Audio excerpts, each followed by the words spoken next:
পিঠে কি যেন লেখা আছে। না না, ওটা লেখা নয়, ওটা স্ট্যাম্প। যেটা দেখে সবাই চিনতে পারে, যেটা দেখে লোকে নাক সিটকানি দেয়। আবার কেউ কেউ উপর ছাউনি সহানুভূতি। দিন দিন ঘেউ কুকুরের মতো এটি দগদগে হয়ে উঠেছে। তাই তো পাড়ার মোড় দিয়ে গেলে লোকে আর চোখে দেখে, আর কানাকানি ফিস ফিস করে। হ্যাঁ, তুমি ঠিকই ধরেছ, আমি বলছি সেই বেকারদের কথা, যারা ভিতরে পরে ছেঁড়া গেঞ্জি আর উপরে দুমড়ানো জামা। আর বন্ধুদের উত্তরে বলতে হয়, কাপড়ের চাপে জামাটা একটু ভাঁজ খেয়ে গেছে রে, না হলে নতুন।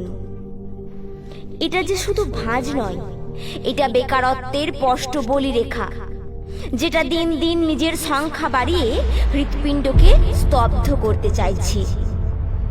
সারাদিন কাজের পরে বাবা যখন সস্তার লাল তেল লাগিয়ে ব্যথা লুকানোর চেষ্টা করে, আর আড়াল থেকে ছলছল চোখে দেখতে থাকা সেই নির্লজ্জ বেকারদের কথা বলছি।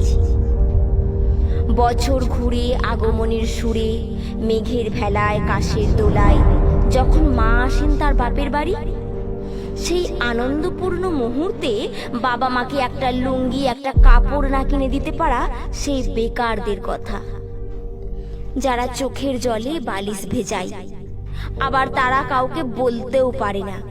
হ্যাঁ, আমি সেই বেকারদের কথাই বলছি। কবিতা হাজার বেকারের কথা, কলমে কার্তিক মুর্মু, কণ্ঠে আমি দীপালি মান্না।